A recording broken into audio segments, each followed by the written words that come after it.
Good day to all of you YouTube watching guys and gals out there in the YouTube stratosphere. Today I've got a review for you guys. I am gonna review the big one, Busch Ice. This is an AB InBev product. It was released in 1995. And this is another one of those brands that has really good regional distribution, but it's not everywhere for sure. I have only recently been able to acquire this ice beer, but it has been around for a while. So hopefully the distribution will continue to improve. But for now, I guess, you just have to hope that you can get it if it's something that you're interested in trying. And if you can get it, I mean, the regional distribution is great, but it's definitely not a nationwide um, product. I mean, it's not available nationwide for sure. So let's just go ahead and get right into this thing here. All right, I'm going to crack the can open. This is a 25-ounce can. You get that extra ounce with the big one.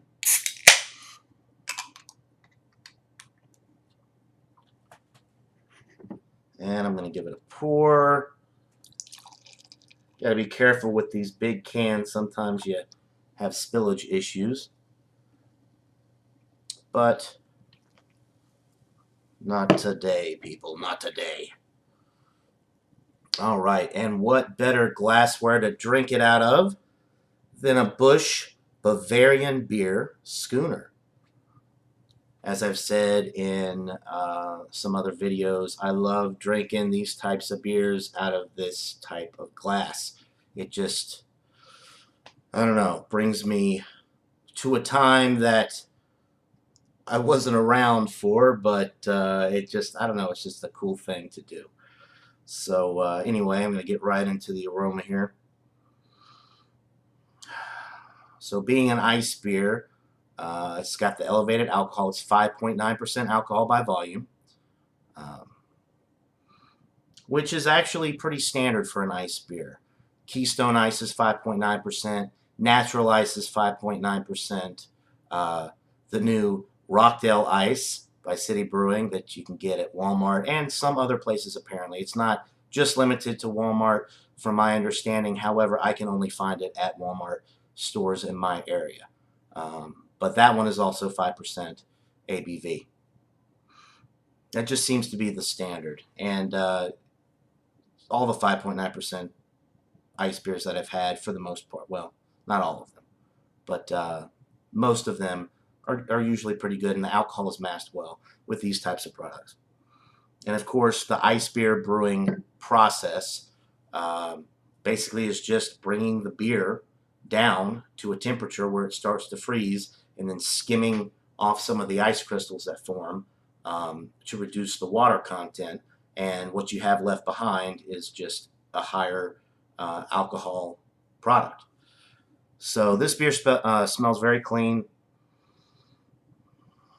There's really not too much there, but grain, some light biscuity type malt, maybe a little hop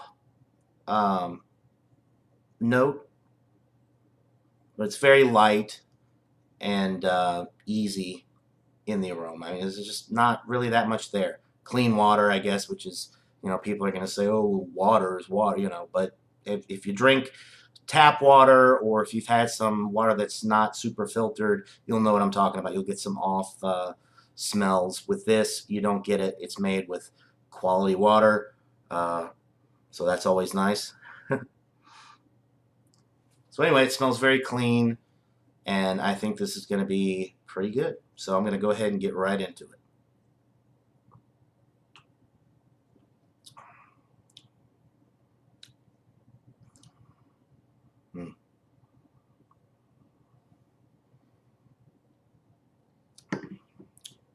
Okay. This one is a lot different than some of the other ice beers that I've had. I remember when I first saw this beer, I was really excited to try it, and you know, you kind of build that up in your head for so long, and when you finally try it, it's either a huge success or a pretty big letdown, um, just because of the anticipation, I guess. This one, I have to admit, is kind of a letdown, or it was at least when I first tried it. It's not a bad beer though. It's for an ice beer at 5.9%. I would expect it to be a little bit more smooth. This one, I gotta admit, this one is pretty harsh for 5.9%.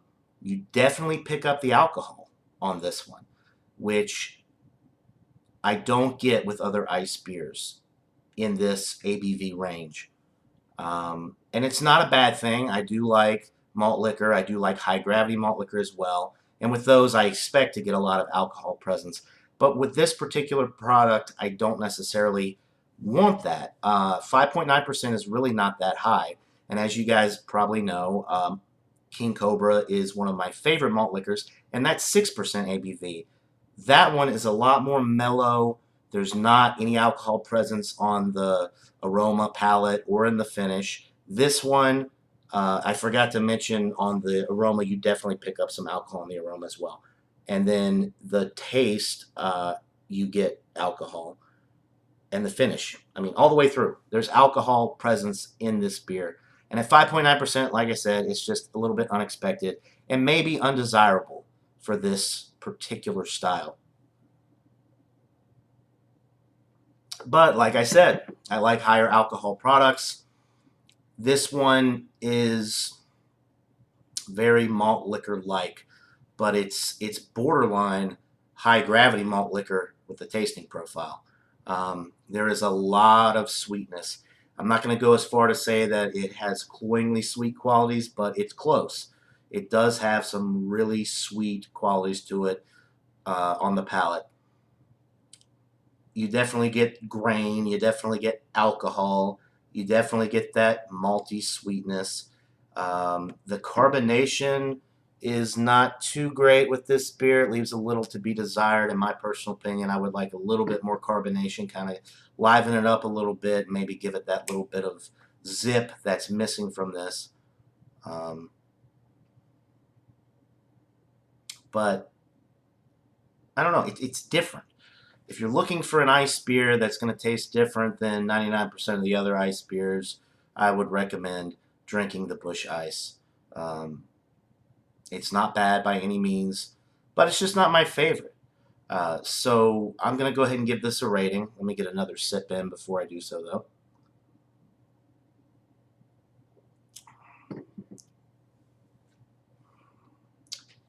Yeah, it's a little harsh for 5.9%. I think the alcohol should be masked a little bit better, especially with this low of an ABV. I've had much higher alcohol beers where you don't taste the alcohol at all, which, in my opinion, is an indication of quality as well. Because when you get beers that are really not that high in alcohol and you taste the alcohol as much as you do with this one, I don't know. I usually steer clear. But this is an AB InBev product. It is produced on a large scale, and I don't think that there's anything off with this product really. Um, it is well made, but for my personal taste, um, I prefer so many other ice beers to this one. So for a rating, I think I'm gonna have to give the Busch Ice. Um, oh, this is a tough one. I'm gonna have to give it a B plus. I think it is well made, and I think it is great, but it doesn't fall into that A range for me personally. It's not excellent on the same level as your Bud Ice, your Natural Ice, Keystone Ice is excellent. I really like Genesee Ice as well. However, I cannot find that anymore. Since I moved, I can't get it, or any Genesee beers for that matter. I'd have to drive about an hour and 15 minutes to get Genesee beers now. But at least I know where to find them, so that's nice. Um, so yeah, a great beer, but for me, it's just not as good. I would recommend that you try it, especially if you're an ice beer fan. Definitely give it a shot, and let me know what you think as far as how it stacks up to some of the other ice beers that you had. Um, but for me, it falls a little bit short. Um, but it's definitely a nice beer to try, and I would recommend this. But by no means am I saying steer clear of this beer. I just think that, um, once again, I think the alcohol presence is a little high for this low of an ABV. So, anyway, B plus, great beer. Give it a try. Um, and until next time, guys, cheers.